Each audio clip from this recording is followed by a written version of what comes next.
Banyak orang yang tidak paham itu sehingga mereka berkelahi di dunia karena dunia. Lihat hari ini potret Republik Indonesia. Ribut, berkelahi, begaduh orang di Republik ini. Hanya karena yang ditinggalkan.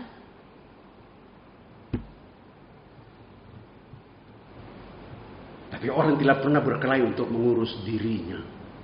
Bagaimana kalau aku pulang nanti? Dalam hadis qudsi riwayat Bukhari disebutkan, wahai anak cucu Adam, semua telah aku ciptakan untuk kamu. Dan aku ciptakan dirimu untukku. Mengapa ketika kamu berada di atas dunia, kamu sibuk mengurus yang aku ciptakan untuk kamu, lalu kamu lupakan tugasmu untukku? Pagi, petang, siang, malam, yang diurus itu-itu saja. Diskusi itu-itu saja. Bicara itu-itu saja. Tapi mereka tidak pernah mengurus yang akan membuat mereka menjadi happy.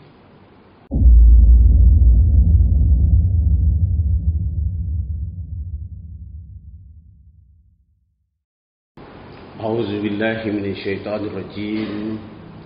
Bismillahirrahmanirrahim. Assalamualaikum warahmatullahi wabarakatuh. Innal hamdalillah nahmaduhu wa nasta'inuhu wa nastaghfiruhu wa na'udzu billahi min sururi anfusina wa min sayyiati a'malina. May yahdihillahu fala mudilla lahu wa may yudlil fala hadiya lahu.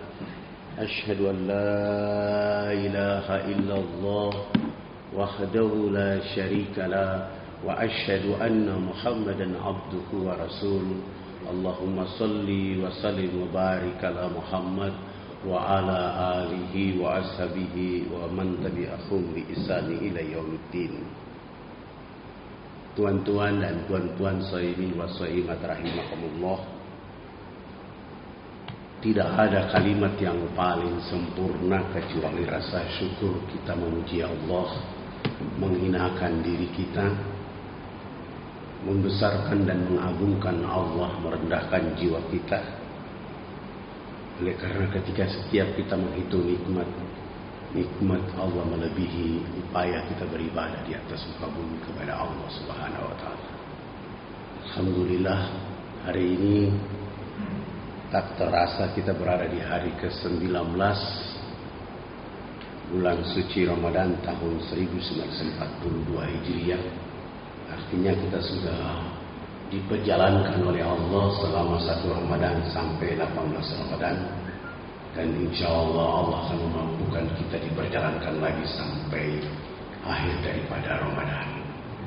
Dan di suasana hari-hari terakhir di tahap kedua bulan suci Ramadan, Allah pertemukan kita di waktu yang mulia, di waktu penuh dengan keberkahan. Semoga duduknya Bapak, Ibu, Tuan, Puan di majelis ini dicatat oleh malaikat-malaikat Allah menjadi langkah-langkah kebaikan dan langkah kepastian amalia kita kelak nanti di hadapan Allah Subhanahu wa taala. Salam terima salawat kepada junjungan kita Rasul Muhammad sallallahu alaihi wasallam, keluarganya, sahabatnya, tabi'in, dan pada akhirnya sampai pada kita semua. Tema hari ini sudah dikasih tahu sama MC kita bahwa setelah Ramadan ini mau kemana. Pertanyaan ini membuat kita gelisah semua. Tema ini membuat kita bertanya-tanya, mau kemana kita ini? Nah, untuk menjawab tema ini, saya mulai dengan sebuah pertanyaan yang harus dijawab oleh kita semua. Ada 3 pertanyaan yang akan saya tanya. Yang pertama, manakah termasuk kebutuhan pokok di bawah ini kecuali A. Makan, B. Pakaian, C. Rumah, D. Zikir. Kira-kira yang mana? Di antara 4 jawaban ini Bapak Ibu pilih yang mana? Rumah. Selama ini kan tinggal di rumah kan. Ini ada perumahan di sini.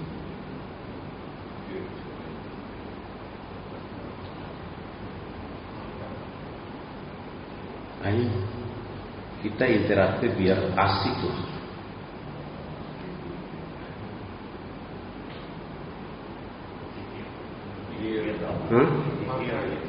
Zikir.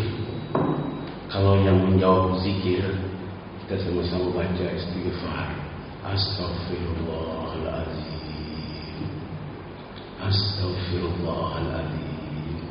Astaghfirullahaladzim. Penjelasannya nanti sebentar. Ada pertanyaan?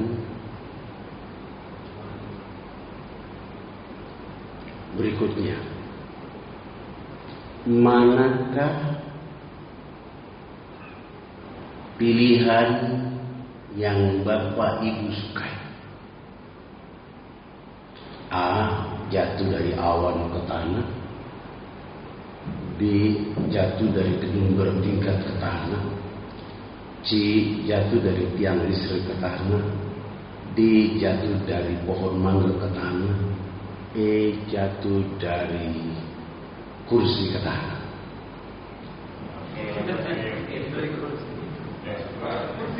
Angkat tangan dulu yang memilih A. Jatuh dari awan ke tanah.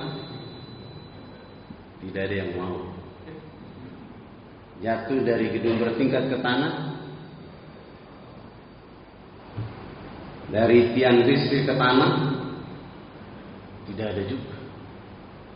Dari pohon mangga ke tanah. Tidak ada juga.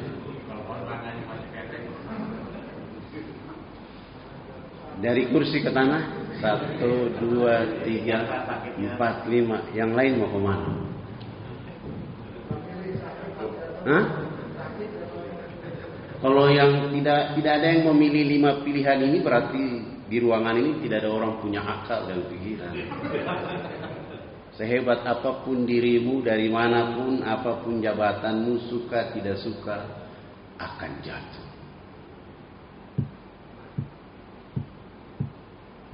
Ini karena tema Pak Panitia kasih saya begitu, makanya pertanyaannya begini.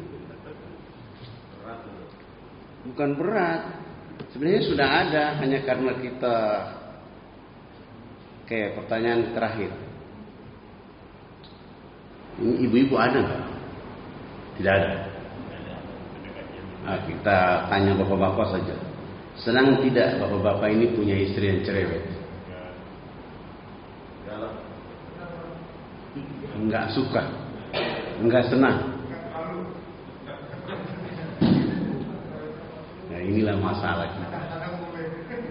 Itulah masalah kita hari ini. Kalau enggak suka, yang menjodohkan bapak dengan istri siapa? Yang menjodohkan bapak dengan istri bapak yang cerewet itu siapa? Apakah Allah salah? Ya, kenapa tidak terima? Kenapa tidak senang? Ya itu ya, karena yang tidak senang itu yang masalah. Oke, kita mulai. Pertama, tugas kita di bumi itu adalah beribadah. Ada pertanyaan ulama begini, min aina jita wali mazazita wa ilaina al-masir. Dari mana kamu datang? Untuk apa dan mau kemana? Kalau tugas kita dijawab oleh Allah, kalau datang dari Allah, maka tugasnya ibadah, fungsinya adalah surat 56 ayat 51. Tidak aku ciptakan jin dan manusia melainkan mengabdi kepadaku, kata Allah. Bagaimana cara mengabdi kepada Allah?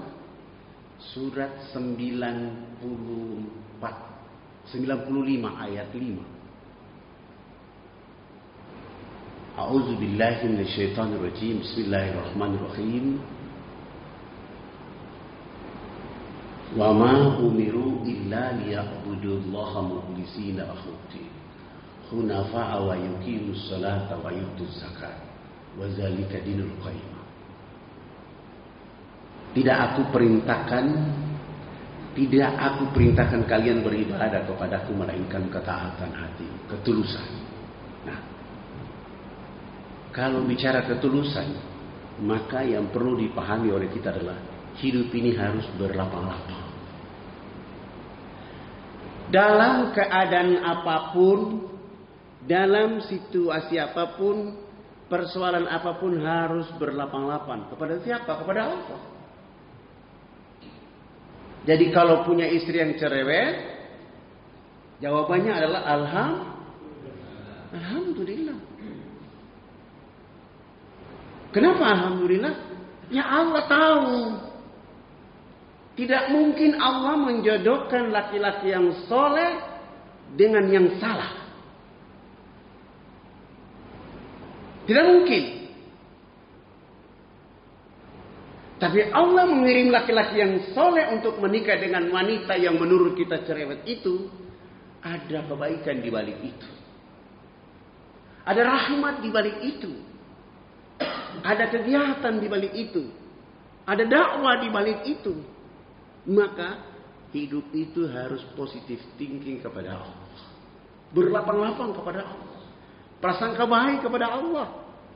Alhamdulillah. Saya sudah istikharah bertahun-tahun. Allah kirim wanita ini menjadi istri bagiku. Waktu dulu saya belum ketemu tidak terjadi apa-apa. Begitu tahun pertama kelihatan dia baik. Tapi tahun kedua ketahuan dia cerewet. Alhamdulillah. Terima kasih ya Allah. Ternyata engkau kirim wanita ini menjadi radio pribadi dalam kehidupan. Maksudnya apa? Dia hadir di rumah tangga itu menjadi lahan dakwah pribadimu awal. Sebelum bicara dakwah di luar, dia yang menjadi terapi awal dirimu untuk mendekatkan diri kepada Allah. Dia lahan kebaikan. Dia rahmat. Cerewet itu rahmat. Bagaimana menghadapinya? Lakukan dengan tulus kepada Allah berhadapan dengan situasi itu. Tidak mungkin Allah membenci engkau karena engkau sudah diberi pangkat, engkau sudah beli jembatan, engkau sudah dibeli terminal, iyyaka na'budu. Ketika engkau terbiasa dengan iyyaka na'budu, maka Allah akan menyambung jembatan itu dengan wa iyyaka nasta'in. Asal ikhlas.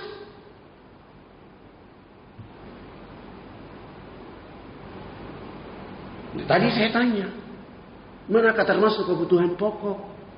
Ada yang bilang makan, ada yang bilang minum, ada yang bilang rumah, bahkan ada yang bilang zikir.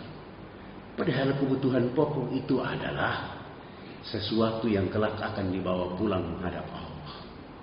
Diambil pada saat kita di atas dunia, direbut pada saat kita di atas dunia, dan nanti pada saat Malik Yaumiddin diperlihatkan kepada Allah. Dan Allah akan menyesuaikan dengan keadaan kita. Allah dengan catatannya, melalui catatan malaikatnya, lalu Allah perlihatkan kepada kita. Dan zikir itu adalah kebutuhan pokok. Zikir tertinggi dari umat Islam adalah salat 5 waktu. Itu kebutuhan pokok. Kenapa? Membesarkan nama Allah, Allahu Akbar, menghinakan dirinya, membesarkan nama Allah, menghitung maksiatnya, membesarkan nama Allah, menghitung kesalahannya, membesarkan nama Allah, menghitung kejahatannya.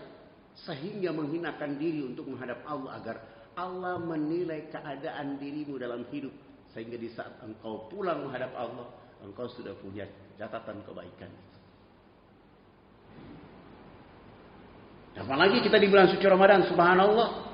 Saya menyebutnya prorama. Protokol Ramadan. Dari 1 Ramadan sampai nanti akhir Ramadan, Allah menawarkan 7 konsep kita untuk membuat diri ini menjadi baik. Yang pertama, biasakan vaksin dirimu dengan Al-Quran. Vaksinkan matamu dengan melihat Al-Quran. Vaksinkan pendengaranmu dengan ayat-ayat Allah. Vaksinkan lisanmu dengan Al-Quran. Vaksinkan gerakanmu dengan Al-Quran. Maka engkau akan mendapatkan 99 energi yang Allah tawarkan untuk penduduk bumi mengambil kebaikan di langit. Kenapa? Zalikal kitabu la raiba fihi hudal lil muttaqin. Al-Quran itu tidak ada keraguan di dalamnya. Kenapa tidak ada keraguan? Allah menginformasikan kepada orang-orang di bumi tentang orang-orang sukses pada masa lalu. Siapa yang mengambil Al-Quran itu menjadi ibrah dalam perjalanan harinya, dia akan berjalan siratul mustaqim. Tidak saja Allah menyediakan orang-orang sukses pada masa lalu, Allah juga menceritakan dalam Al-Quran tentang orang-orang yang tidak sukses, durhaka, zalim pada masa lalu. Supaya orang masa kini mengambilnya, melihat situasi seperti ini, mengukur dengan masa lalu itu, sudah diterlihat oleh Allah pada kita hari ini. Maka umat Islam ketika melihat Al-Quran itu hadir, maka vaksin yang terbaik adalah Quran. Masker yang paling terbaik adalah sholat 5 waktu atau zikir tadi. Cuci tangan yang paling terbaik apa? Gerakan kedua ke tanganmu, terutama tangan kananmu dengan infak, sedekah, wakaf terbaik. Apalagi masjid kita, Islamic Center Nur, ini membutuhkan uluran tangan. Cucilah tangan kita ini. Secara langsung kita mencuci diri kita dengan harta-harta yang diberi oleh Allah kepada kita. Yang berikutnya berusaha untuk jaga jarak dengan maksiat. Dan yang berikutnya kelima adalah berusaha untuk menghadiahkan tubuh ini dengan surat 2 ayat 172. Wahai orang-orang beriman, makanlah kalian makanan yang halal thayyibah. Dulu tidak ada rumah sakit di negeri ini. Tidak ada rumah sakit modern di negeri ini. Tapi coba lihat, orang-orang tua kita hidup nyaman. Kenapa? Yang masak ke dalam dirinya adalah keringatnya sendiri, usahanya sendiri yang menghasilkan imunitas tubuh badan yang sangat kuat. Karena yang dia makan yang halal.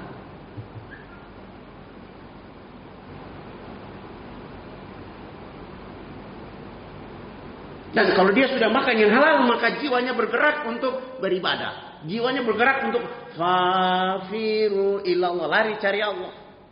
Apalagi yang aku mau dapat dari Allah? Apalagi yang perlu aku rebut dari Allah? Apalagi bulan Ramadan yang kenal dengan bulan perlombaan, bulan fastabiqul khairat. Sebanyak-banyaknya memvaksinkan diri dengan Quran dari ayat pertama dari awal Ramadan sampai 19 Ramadan, kita mengukur diri kita. Sudah berapa kali khatam?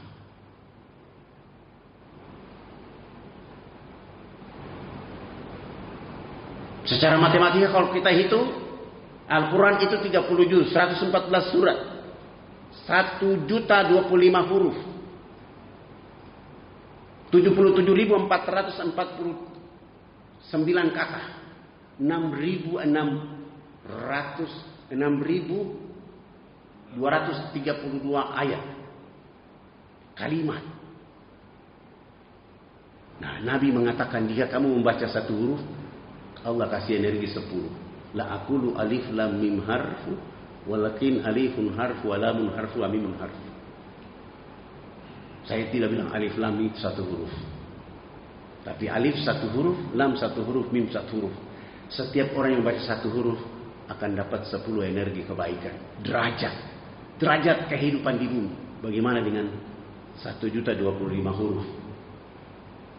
Dia akan masuk jadi obat pada darah, jadi obat pada daging, jadi obat pada tulang, jadi obat pada kulit, jadi obat pada mata, pada pendengaran, pada jiwa, dan pada akhirnya mengantar kita untuk menjadi huda linnas dalam hidup. Tapi kalau hari ini baca sosmed, sakit kepala, sudah tidak ada pahalanya, sudah tidak ada energinya, sakit. Sakit itu akan masuk ke dalam jiwa, merusak jiwa kita, merusak akal dan pikiran kita oleh karena sosmed yang tidak berharga itu. Tidak bernilai itu. Tapi kalau Al-Quran, mulai dari Alif Lam Mim sampai minal jinnati wan nas, 101.025 huruf itu terekam. Kepada siapa? Yang mendengar, apalagi yang membacanya. Dan kalau mereka membaca dan mendengar dalam keadaan suci, Allah limpahkan kebaikan itu kepada mereka. Nah, ini yang tidak terjadi dengan baik di Republik ini secara negara. Belum apalagi era-era sekarang, Menteri Agama mengatakan orang belajar Quran itu dasarnya teroris. Sedih, kasihan melihat lisan itu akan dipertanyakan oleh Allah. Biarlah dia sebut sesuai dengan hawa nafsunya, tapi dia mau kemana? Mau kemana? Jadi gak usah kita balas sosmed dia. Nanti ada DPR yang berurusan dengan mereka. Tapi bagi kita, ya Allah, kami kembalikan ini kepada Engkau kalau ada hamba-Mu di bumi seperti begini. Karena mereka tidak menggunakan Quran, mereka sedang menggunakan hawa nafsu. Karena orang yang pakai Quran, wal Qur'anil Hakim innaka laminal mursalin ala siratin mustaqim. Tidak ada keraguan di dalamnya karena Allah menjadikan Muhammad menjadi contoh, teladan, potret, uswatun hasanah untuk penduduk bumi. Karena dengan Al-Quran dia menuju jalan yang lurus dan sukses. Sukses dalam politik, sukses dalam ekonomi, sukses dalam tauhid, sukses dalam berumah tangga, sukses dalam mengatur negara. Rasulullah hebat. Sehingga Allah mengabadikan dengan Yasin wal Qur'anil Hakim innaka laminal mursalin. Kenapa tidak ada keraguan dalam Al-Quran itu? Karena Al-Quran itu sesungguhnya tulisan Allah. Tulisan ini ada di Lauhil Mahfuz, di Al-Aras Al-Azim. Tapi Allah beri hadiah kepada kekasihnya bernama Muhammad agar dipersembahkan kepada umatnya. Karena Allah ingin melihat hamba-hambanya secara langsung melihat tulisan itu. Tidak saja melihat tulisan Allah itu. Bacaan ini adalah bacaan Allah. Ada di Lauhil Mahfuz, tapi Allah turunkan ke bumi melalui kekasihnya Muhammad agar Muhammad mengajarkan kepada umatnya, agar Allah ingin mendengar dari masjid Islamic Center Nurul Salam ini, siapa yang membaca ayatku, melihat tulisanku, membaca ayatku, membaca Al-Quranku dari bumi, maka akan naik ke langit. Sementara hari ini Indonesia, catatan terakhir dari penelitian itu 54% dari 235 juta belum bisa baca Quran.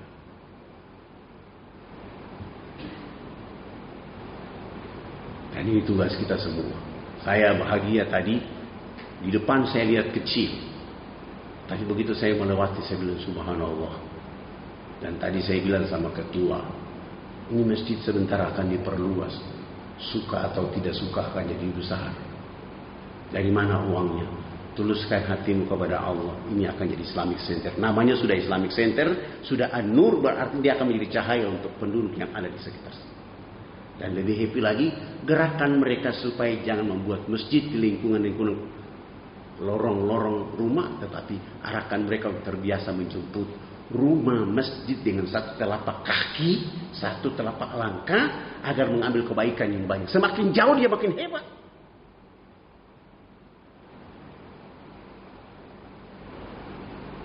Dan ini yang harus dibangun oleh kita dalam rangka bangunlah jiwanya, bangunlah raganya untuk Indonesia Raya. Bagaimana caranya?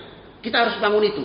Merubah pola pikir. Orang selama ini berpikir makan, minum, pakaian, rumah itu kebutuhan pokok. Pagi-pagi, pulang petang, banting tulang, peras keringat, kaki jadi kepala, kepala jadi kaki. Tapi pada saat Malik Yaumiddin dia tidak bawa satupun. Tidak ada yang dia bawa. Dari seluruh yang kita usahakan siang, malam, pagi, petang ini, cuma kain kafan dan sedikit kapas. Nah, kebutuhan yang dibawa pulang menghadap Allah adalah ibadah kepada Allah.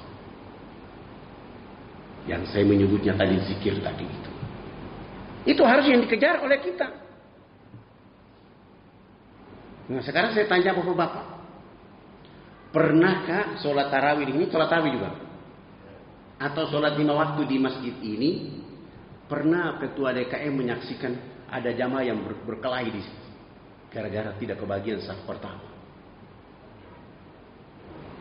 Ada nggak orang berkelahi? Dia hanya keluar sebentar untuk buang air, dia taruh tanda bahwa ini saf saya. Tiba-tiba orang dari belakang datang duduk di situ. Dia masuk, bapak yang sudah duduk itu mengatakan, saya sudah duduk di sini. Dia mengatakan, saya tadi duduk di sini. Mereka ribut gara-gara tidak dapat saf pertama. Orang justru takut, nggak mau berdiri saf pertama. Atau ada pertanyaan begini, pernahkah rubah pertanyaan? Ketika bapak menuju kantor, takut terlambat lebih awal. Ke kantor itu terburu-buru supaya tidak terlambat. Atau pada saat mau ditugaskan bapak ke Surabaya naik pesawat, bapak berdiri setelah check-in ada di Terminal 1, sementara pesawat bapak ada di Terminal 28. Jaraknya kurang lebih 1,5 kilometer. Tiba-tiba ada pengumuman, penumpang Jakarta Surabaya dengan nomor penerbangan sekian silakan naik ke pesawat. Begitu bapak lihat pesawat, lari tidak? Kenapa lari?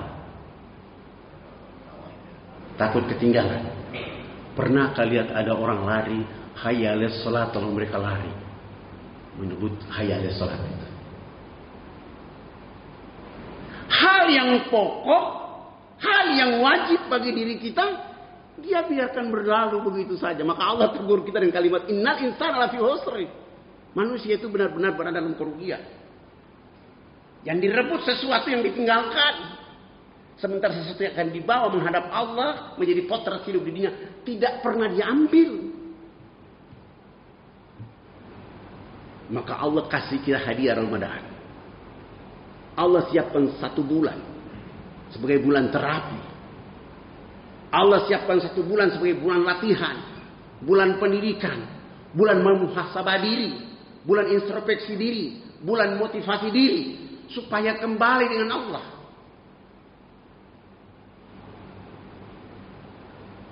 Apa yang dipakai?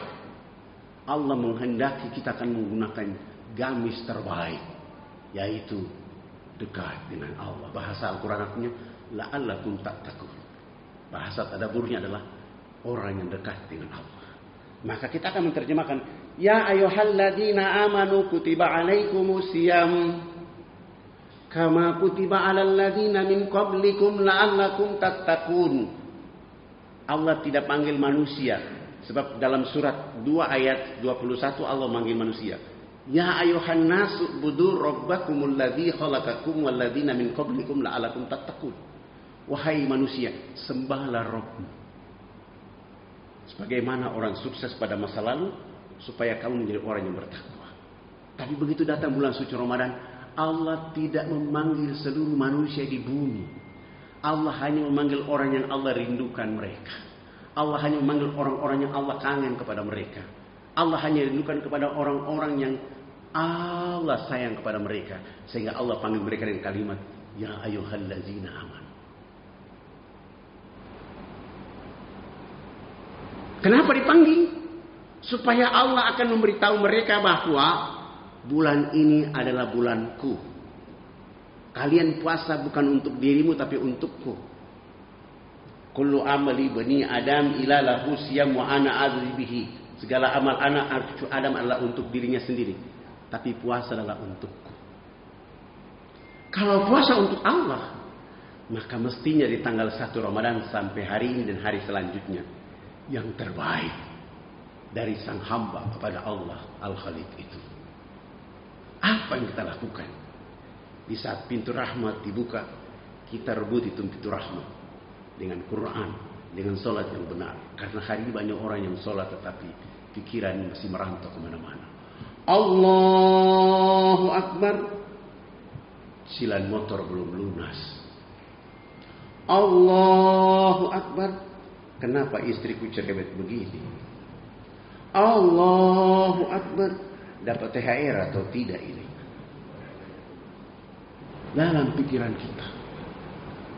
Padahal Allah ingin ketika kita membesarkan nama Allah, Allahu Akbar, hinakan diri kita. Kejahatan apa yang kita buat 1 jam lalu, 2 jam yang lalu, 3 jam yang lalu, 4 jam yang lalu, 5 jam yang lalu, 1 hari yang lalu. 2 hari yang lalu, 3 hari yang lalu, kejahatan apa yang saya hadiahkan pada diriku ini? Lalu menghadap Allah dengan komitmen, dengan al-multazam. Supaya kita tidak boleh menjadikan dunia ini menjadi milik kita. Karena Bapak ini, Ibu, kita ini bukan penduduk bumi. Bukan. Kita bukan penduduk bumi. Kita disuruh Allah turun ke bumi untuk melatih, melihat masa depan. Kalau kita terpengaruh dengan melatih melihat hari ini di dunia, terperangkaplah kita hari ini. Maka muncul kepungahan, kesombongan, keangkuhan, lupa. Segala harus ada ukuran. Tapi ketika tugas kita di dunia untuk melihat masa depan, maka yang dilihat adalah min aina jita tadi. Mau kemana saya? Maka beruntunglah Tuhan Puan, Allah hadirkan Ramadan untuk kita. Mungkin 18 hari banyak kekurangan pada diri kita, tapi Allah ada siapkan 10 hari terakhir yang di dalamnya ada malam yang tidak ada tandingannya dari malam-malam di atas muka bumi, kecuali malam-malam itu. Maka kita harus berebutan fastaqatul khairat di sana, bekerja di sana, menggerakkan jiwa kita di sana, menggerakkan anak istri, menggerakkan teman, kawan, kompleks untuk melakukan yang terbaik itu. Sebab kita tidak akan tinggal di dunia, kita punya tempat yang lain. Banyak orang yang tidak paham itu sehingga mereka berkelahi di dunia karena dunia. Lihat hari ini potret Republik Indonesia, ribut, berkelahi, begaduh orang di Republik ini hanya karena yang ditinggalkan.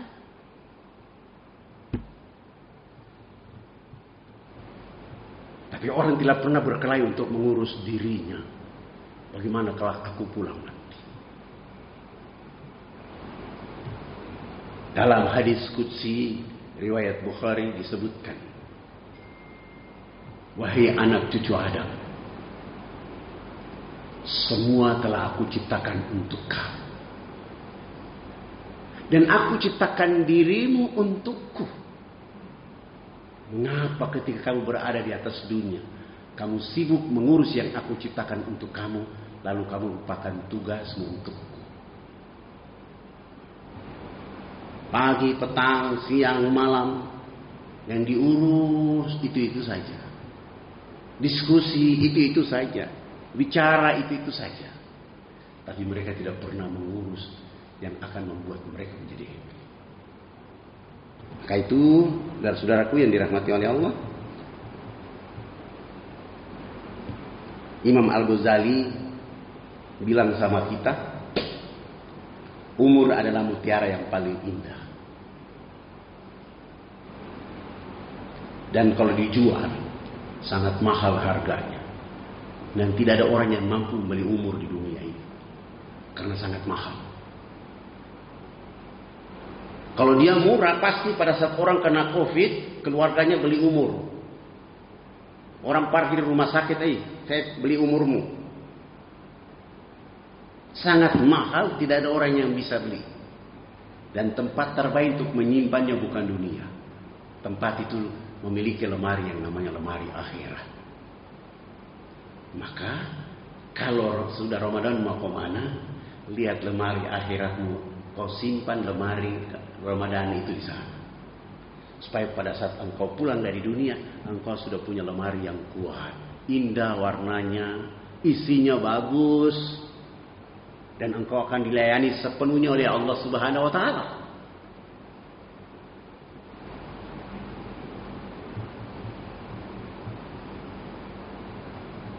Kita lewati saja, saya cepat-cepat saja.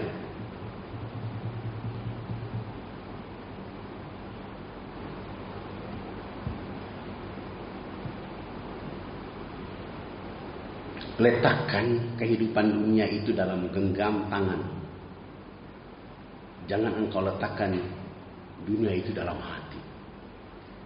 Banyak orang hari ini meletakkan dunia dalam hatinya. Dia tidak meletakkan pada genggamannya. Ini pesan Umar bin Khattab. Kalau kita meletakkan tangan genggaman kehidupan pada genggaman tangan, maka harga dunia itu akan kecil bagi kita.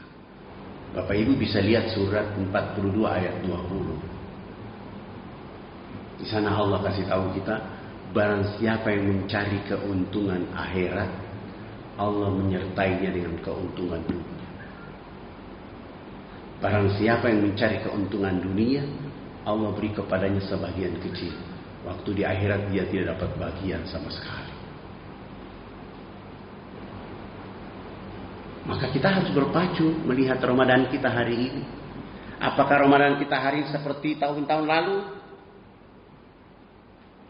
Kualitas sholat kita bagaimana? Kualitas puasa kita bagaimana? Kembali kepada diri kita. Ukuran itu ada pada diri kita sampai sejauh mana ukuran itu?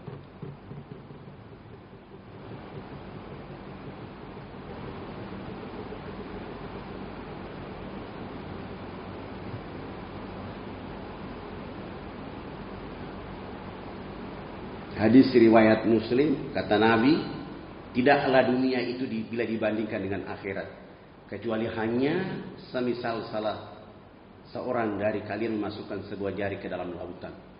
Makanya hendak ia melihat apa yang dibawa oleh jari tersebut ketika diangkat. Begitu dimasukkan jari dalam air laut, dikasih naik adalah air laut. Dia tidak bawa seluruh air laut di jarinya. Yang menempel saja yang di bawah. Itu adalah dunia. Maka kita tidak perlu bernafsu di dunia dengan segala yang akan membuat kita lupa. Tapi bukan berarti kita sombong dengan kehidupan akhirat. Kita nggak boleh jadi orang sombong dengan kehidupan akhirat. Karena pada masa Nabi Musa, ada orang ahli beribadah, dia sombong dengan masa depan akhirat. Lalu dia bilang sama Nabi Musa, wahai Nabi Allah Musa, saya tahu engkau mau ketemu Rabbmu, sampaikan kepada Rabbmu, aku ini ahli ibadah. Kira-kira saya dapat surga nomor berapa? Lalu Nabi Musa ketemu lagi ahli maksiat. Apa kata ahli maksiat kepada Nabi Musa? Wahai Nabi Musa, aku tahu engkau hendak bertemu dengan Rabbmu.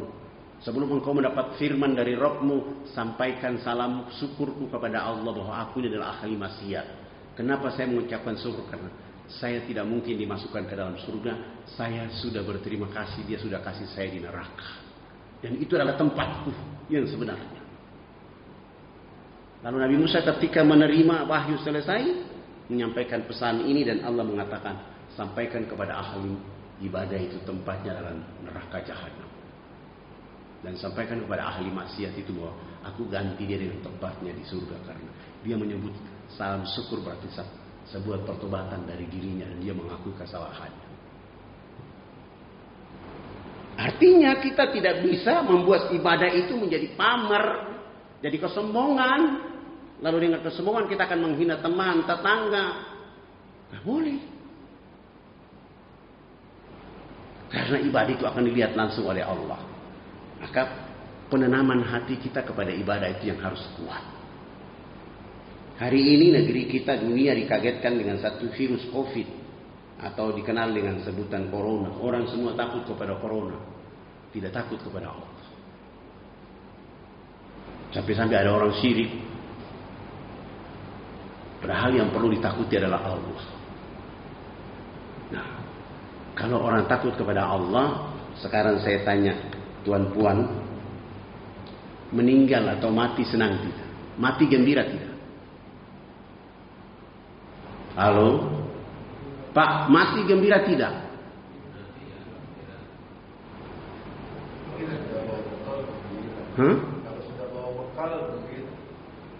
Enggak, saya tidak suruh penjelasan. Mati gembira tidak? Orang beriman itu optimis, gembira. Orang beriman itu optimis, gembira. Kenapa? Karena banyak orang mau ditafsir kata mati itu menyeramkan. Penyiksaan, pembalasan. Maka pada kesempatan ini saya mengatakan bahwa mati itu gembira, happy. Karena mati itu artinya pulang. Analoginya begini. Dulu waktu Bapak Ibu masih SD, pagi-pagi salaman tangan papa mama. Assalamualaikum. Waalaikumsalam. Pak, mak, saya mau ke sekolah. Begitu sampai ke sekolah, masuk di dalam kelas, baru belajar 2 jam, Pak Guru mengatakan, anak-anak sekalian, hari ini pelajaran tidak dilanjutkan, kalian boleh pulang. Gembira tidak? Kenapa gembira? Karena pulang. Kenapa pulang? Baru 2 jam kita tinggalkan papa mama, disuruh pulang, happy. Nanti sampai ke rumah ketemu papa mama, salaman lagi. Kenapa pulang? Libur, kami disuruh pulang. Gembira, mainlah sepuasnya. Menjelang hari raya Idul Fitri, semua orang gembira pulang kampung. Walaupun ada peraturan gak boleh pulang, tetap Kenapa pulang? Gembira karena ketemu famili kerabat yang ada di kampung halaman. Pak, Bu, meninggal dunia itu artinya aku mau pulang berjumpa dengan Allah yang selama ini saya menyembahnya, dan aku mau pulang ketemu dengan Rasulullah. Tidak boleh ketakutan. Nggak boleh ketakutan. Orang yang takut dengan kematian itu berarti esensi ibadahnya dipertanyakan. Esensi sholatnya dipertanyakan, esensi puasanya dipertanyakan, esensi yang lain dipertanyakan. Tapi kalau orang yang sudah siap sebagai orang beriman, dia senang. Dan kita harus tahu bahwa di dunia Allah panggil manusia cuma 3 kali. Pertama, hayya 'alas sholat. Yang kedua, labbaik Allahumma labbaik. Tapi ketika hayya 'alas sholat, orang berlalu begitu rapat, lebih penting daripada sholat. Diskusi lebih penting. Bekerja lebih penting. Dia tidak menghadap Allah yang memanggil itu. Labbaik Allahumma labbaik, orang masih berhitung-hitung. Untuk apa saya ke sana? Utang saya masih punya utang banyak, ngapain saya pergi haji, pergi umroh? Masih hitung-hitungan. Tapi yang ketiga ini yang tidak bisa ada tawaran. Inna lillahi wa inna ilaihi raji'un. Para mufassir ditafsir kepada kita bahwa sesungguhnya kami milik Allah. Kepadanya lah kami kembali. Dalam bahasa tadabbur, sesungguhnya kami milik Allah Maha Suci. Karena kami berasal dari Allah dalam keadaan fitrah suci. Maka hidup di alam semesta, bekerja, beribadah dalam keadaan suci. Agar suatu saat nanti aku pulang dalam keadaan suci untuk mendapatkan piala kesucian dari Allah. Apa piala kesucian itu? Terbiasa dekat dengan Allah. La'allakum tattaqun. Apa itu? Dekat dengan Allah. Maka orang yang dekat dengan Allah, hadiah dari Allah kepadanya sangat banyak. Orang yang dekat dengan Allah, Allah harus selalu tanya kepada mereka, nikmat Tuhan manakah lagi yang kamu dustakan? Fabi'ayyi alai rabbikum tukadziban. Nikmat Ramadan, tapi orang bermain-main dengan Ramadan biasa-biasa saja. Dia baru menyesal setelah Ramadannya pergi. Dia baru menangis di penghujung Ramadan. Ramadan kali ini gak ada nilai bagi hidupku. Gak ada bekas Ramadan pada perjalanan hidupku. Apa kita bisa bertemu dengan Ramadan akan datang? Maka jangan engkau menyimpan dunia di hatimu, tapi jadikan dia dalam genggaman. Karena sebentar dia akan terlepas. Simpanlah ibadah dalam hatimu. Di sana engkau akan melihatnya secara nyata sebagai lemarimu. Maka kalau hidup itu hanya 2 menit, jangan berebutan. Saya cepat-cepat saja ya.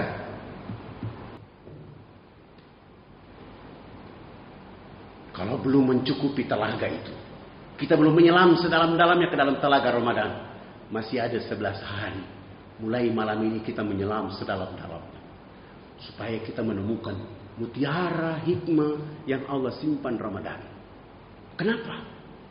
Kamu kan suka makan siang hari 11 bulan yang lalu, suka minum, berhubungan dengan keluarga.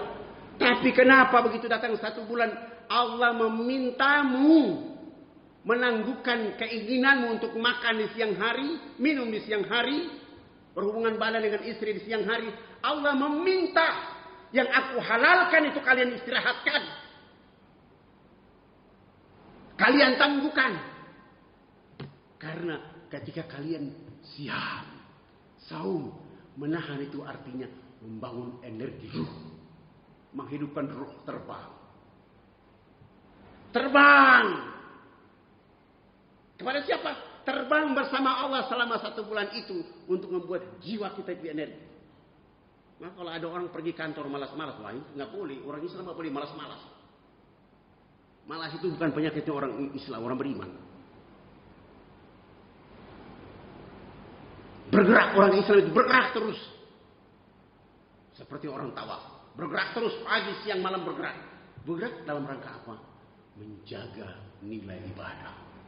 Maka rumah, kantor itu ibadah, jangan dikasih kotor. Kantor, rumah itu ibadah, jangan dikotori. Walaupun dia bukan memiliki nilai kualitas ibadah wajib, tapi hari-hari kita melakukannya untuk menghidupkan keluarga, maka dijaga itu dengan baik. Supaya dia akan mendukung keadaan kita. Bapak Ibu yang dirahmati oleh Allah Subhanahu wa Ta'ala, ketika orang sudah terakhir berdiri di Hajar Aswad, maka ukuran hidupnya adalah bersama Allah Subhanahu wa Ta'ala. Kalau orang sudah bersama Allah, hidupnya akan tenang, damai. Banyak orang hari ini sakit, siang malam cari uang, siang malam cari uang, pagi petang cari uang. Allah kasih ujian dengan sakit, uang yang dicari habis semuanya. Tapi coba Bapak Ibu menjaga telaga ibadah, dia akan mengganti dan terus mengganti. Kita kasih satu contoh saja. Orang berinfak saja, bukan Allah saja yang mengganti. Alam semesta pun ikut mengganti. Surat 2 ayat 261. Orang beriman kalau dia keluarkan 1 rupiah, pohon akan mengatakan aku ganti 7 bulir. Pohon akan mengatakan aku ganti 7 tangkai. Lalu Allah menyempurnakan bahwa dari masing-masing bulir dan 7 tangkai aku ganti jadi 100 kali lipat. Itu berarti tidak kurang hartamu. Saya ingin bangun masjid, sumbang untuk pembangunan masjid An-Nur Islamic Center. Kasih. Berapa besar? Itulah hartamu yang terbaik. Itu yang harta yang akan menyiapkan tempat tidurmu kelak. Dengan catatan, berikan kepada mereka yang berhak melakukan itu untuk Allah Subhanahu wa Ta'ala, maka itu dicatat jadi sempurna. Kalau tidak terbiasa, paksakan dirimu. Saya ada cerita begini. Ada 3 ibu, 3. Subhanallah, uangnya melimpah. 1 tinggal di Makassar, 1 di Semarang, 1 di Jakarta. Tinggal di Pondok Indah. 3 ibu ini menelpon saya.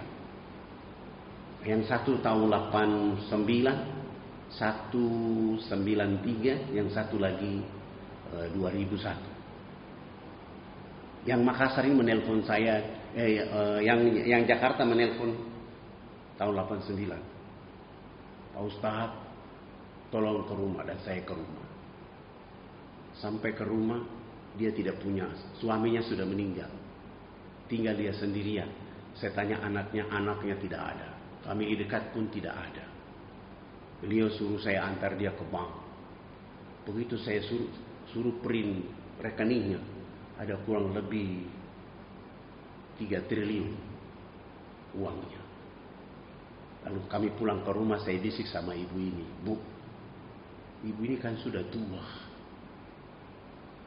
Bagaimana kalau ibu keluarin 2 triliun, panggil ustadz siapa, kasih makan anak yatim, atau bikin sekolah apa.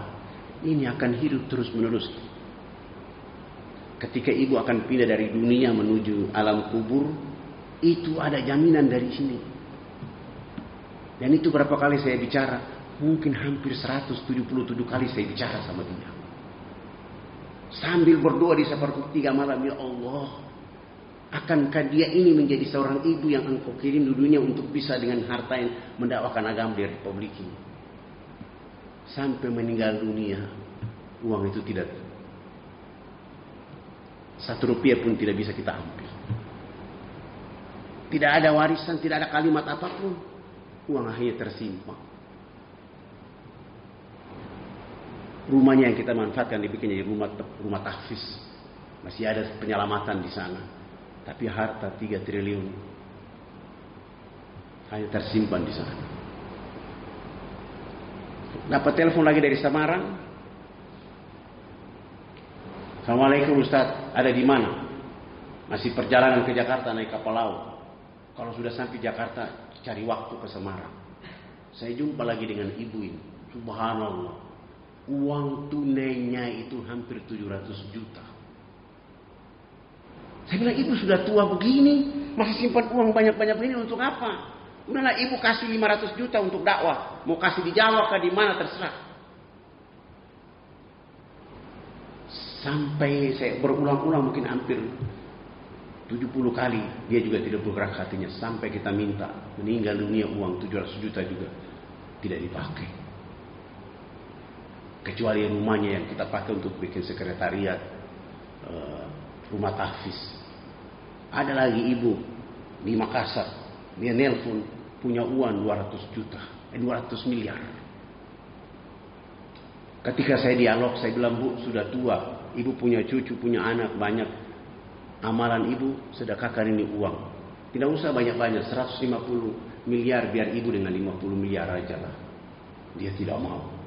Tapi beberapa waktu kemudian ada orang datang mempengaruhi dia. Katanya bahwa uang 100 miliar itu ke Surabaya digandakan, bisa dapat jadi sekian. Ternyata dibawa ke Surabaya uang itu hilang. Stres. Ibu ini meninggal karena uang tidak kembali. Stres dengan uang tidak diganti.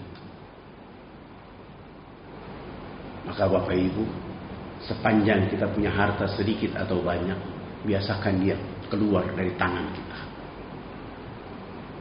Karena Allah akan ganti. Aku yakin hari ini keluar 1 miliar, Allah akan ganti 7 miliar. Dari 7 miliar Allah lipatkan akan menjadi 100 kali lipat.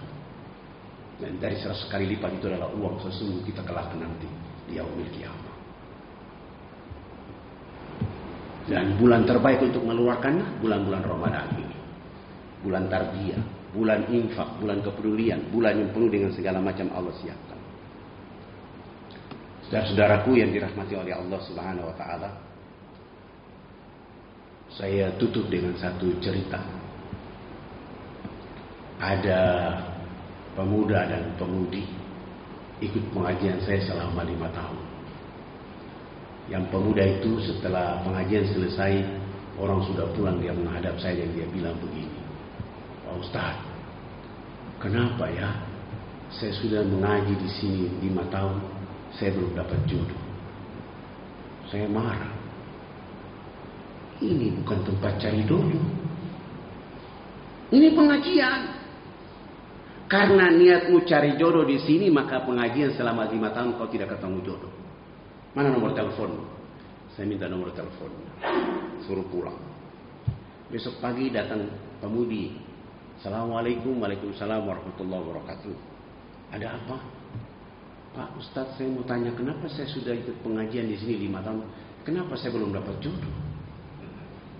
Saya bilang sama dia, ini bukan tempat cari jodoh, ini pengajian. Wajar Allah tidak kasih jodoh. Tapi besok kau datang, mana teleponmu? Saya catat nomor teleponnya, saya bilang besok kau datang. Begitu dia pulang, saya telepon pemuda tadi yang kemarin datang. Assalamualaikum, besok ke sini. Iya, besok datang. Begitu dia datang, ini jodoh. Mereka dua menikah. Karena sama-sama mengaji di situ, dua-dua menikah. Setelah menikah mereka pergi, subhanallah, usaha mereka maju. Hampir seluruh percetakan dari Telkom itu mereka dicetak. Hebat. Tapi setelah mereka hebat, selama 17 tahun mereka berumah tangga, Allah belum karuniakan mereka keturunan. Mereka dua menghadap saya lagi. Assalamualaikum Ustaz. Waalaikumsalam. Saya bilang sama mereka dua, ini kalian siapa? Pak Ustaz, kami yang dulu Ustaz jodohkan kami sudah menikah. Oh, kemana saja selama ini? Kami mau ketemu Ustaz, ada yang kami mau tanya. Oke, silakan. Kenapa? kami sudah menikah 17 tahun belum dapat keturunan, ini bagaimana? Saya bilang sama mereka berdua, kalian berdua ini kayak orang tidak pernah ikut pengajian saja. Kalian bertanya lagi, kenapa tidak dapat jodoh? Tidak dapat keturunan? Kalian jawab pertanyaan saya dulu. Masih suka datang ke orang tua, ke mertua? Dua-dua diam. Masih suka ke masjid? Diam. Masih suka ke majelis ta'lim? Diam. Masih suka baca Quran? Diam. Inilah masalah kalian. Kalian akan bekerja sebanyak apapun, uang punya banyak apapun, kalian tidak akan dapat keturunan kalau hal-hal ini kalian lupa. Akhirnya hari berikutnya mereka mulai bangun komunikasi dengan ibunya, mertuanya, mulai ke masjid, mulai berinfak, mulai ini. 3 tahun kemudian dan di usia 20 tahun Allah kasih karunia mereka seorang putra. Laki-laki ini, anak ini kasih nama dia, setelah dia usia 3 tahun dikasih nama dia. Subhanallah, di usia 3 tahun anak ini bilang sama ayah dan ibunya, Pak, Bu, belikan saya buku gambar dan pensil gambar, saya mau menggambar sesuka hatiku. Akhirnya mereka pulang dari kantor, dari percetakan mereka, bawa buku gambar 24 lusin, pensil 24 lusin, dan anak ini kerjanya habis mandi, makan, menggambar.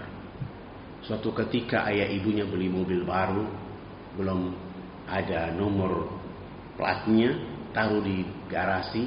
Mereka dua keluar negeri, tidak bawa anak ini. Anak ini ditinggalkan, diurus oleh baby sisternya. Mereka kira-kira 2 pekan di luar negeri. Anak ini setelah dia menggambar, buku gambarnya habis, dia pindah ke ruang tamu. Dia gambar dinding-dinding ruang tamu jadi sesuai sesuka hatinya. Pindah ke ruang kamar tidurnya, gambar juga. Dia suruh buka pintu kamar ayah ibunya, dia gambar juga di dalam. Pindah lagi ke ruang makan, ke dapur, ke ruang mbaknya, halaman rumah. Terakhir sudah tidak ada sarana untuk menggambar. Dia ke garasi, dia lihat mobil baru, lalu dia minta paku dan dia coret mobil bapak ibunya. Gambar sesuka hati dia. Ayah ibunya pulang, anaknya dalam keadaan tidur. Ketika anak ini dalam keadaan tidur, ayah ibunya tidak mencari anaknya. Ketika turun dari airport, langsung menuju garasi dan melihat mobil yang tercoret itu, lalu ribut. Siapa yang mencoret mobil ini? Kalian jadi apa saja di rumah ini? Lalu baby sisternya berdiri dan mendekati majikan dan mengatakan, mohon maaf Pak, Bu, saya yang mencoret. Tapi majikannya mengatakan, tidak, ini pasti ada tulisan, ini bukan kamu. Iya, saya terlambat beli buku tulis dan buku gambar dan pensil gambar, sehingga si kecil mencoret ini mobil. Karena Bapak bisa lihat di jendela di halaman rumahnya, dia coret di dalam rumah. Karena waktu itu habis buku gambar, akhirnya dia menggunakan paku. Suami istri tanpa pikir panjang suruh dibangunkan anak kecil. Anak kecil kasih nama dia Dede. Anak dalam keadaan tidur terlelap dibangunkan, bawa ke depan, diletakkan di kursi. Suami istri bergantian mengambil balok yang disiapkan oleh pegawainya. Mereka berdua memukul tangan anak. Mulai dari siang itu anak kesakitan. Malam itu menangis dalam rumah. Ayah ibunya protes, kenapa nangis? Suatu saat, supaya dia bisa tidak menangis, baby sister lah yang membawa anak ini ke rumah sakit. Sampai ke rumah sakit, sudah 3, 4 hari, 5 hari di rumah sakit. Obat apapun dipakai tidak nyaman. Lalu dia tanya kepada pihak rumah sakit, bagaimana supaya dia bisa diam? Pihak rumah sakit mengatakan, jalan satu-satunya supaya dia tidak rasa kesakitan adalah kedua tangannya harus diamputasi. Tapi harus diketahui oleh orang tuanya. Lalu baby sister bawa surat rekomendasi dari rumah sakit tentang persetujuan orang tua, dibawa pulang ke rumah.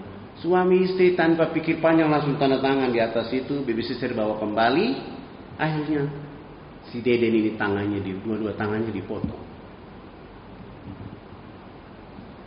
Setelah dipotong, dia rasa nyaman, tidak sakit, bawa pulang ke rumah. Saat perjalanan pulang ke rumah, si kecil ini bilang sama baby sister, jangan dulu pertemukan aku dengan ayah dan bunda, biarlah aku di kamar sendirian. Selama dia ada di kamar tidak pernah dibesuk oleh ayah dan ibunya. Suatu saat di hari Sabtu pagi, suami istri ayah bundanya sedang sarapan. Dulu di meja mewah mereka, kursi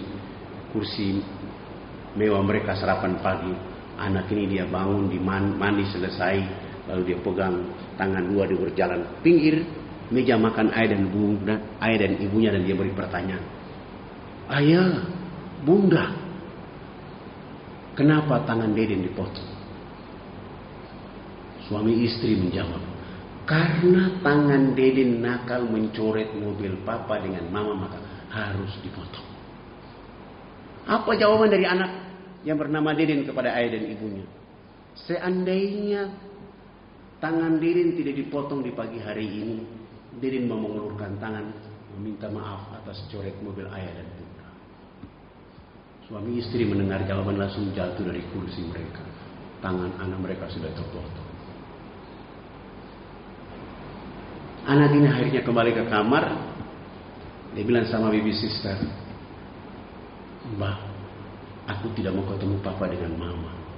Biarlah nanti mereka ke kantor baru aku bangun. Begitu dia bangun, dia bilang sama baby sisternya, aku tidak mau tinggal di rumah ini. Antar aku ke masjid dari pagi sampai sore. Aku pulang, jemput aku. Jadi pagi-pagi dimandikan, sarapan selesai, diantar ke masjid. Dia bermain dengan teman-temannya. Di sana tiba-tiba ada ibu yang mengajar Quran. Dia duduk di situ. Ketika dia duduk di situ, seluruh temannya menghina dia. Ih, anak orang kaya tangannya terpotong. Dia tidak pernah membalas kalimat apapun. Dia duduk dengan tenang mengikuti pelajaran Iqra. Subhanallah, 6 bulan kemudian dia bisa baca Quran. Dan dia berpacu 1 tahun kemudian dia bisa hafiz 30 juz dengan sempurna. Tidak saja Al-Qurannya, tafsirnya pun dia hafal. Ketika kami melaksanakan lomba anak cacat, anak-anak yang bermasalah tangannya, matanya, telinganya, di Jeddah kami bawa dia dari Indonesia. Subhanallah, urutan kedua dunia. Lalu panitia tanya di atas mimbar, apa yang membuat kamu semangat menghafal Quran ini? Dia mengatakan, aku bercita-cita tinggi untuk menghadiahkan mahkota di atas kepala ayah dan ibu. Panitia mengatakan, tapi kan ayah dan ibu memotong tanganmu gara-gara engkau mencoret mobil mereka. Dia menjawab, aku justru berterima kasih kepada ayah dan ibu. Kalau mereka tidak memotong tanganku, aku tidak mungkin menjadi penghafal Quran. Subhanallah, si kecil itu membalas dengan air surga mahkota untuk ayah dan ibunya. Dia tidak melihat tangannya dipotong, tapi melihat energi Malik Yaumiddin untuk mereka. Bagaimana dengan kita Ramadan hari ini? Bisakah menjadi nilai bagi kita? Ataukah Ramadan berlalu tanpa bekas? Ramadan berlalu tanpa energi bagi kita? Atau Ramadan hanya sekedar menjadi bagian dari jalan hidup kita, tapi dia tidak menyimpan apa-apa dari perjalanan usia kita hari ini? Sebab dia ada yang tahu esok dia masih hidup atau sudah berpulang kepada Allah. Maka hidupkan hari-hari Ramadan untuk kembalikan kepada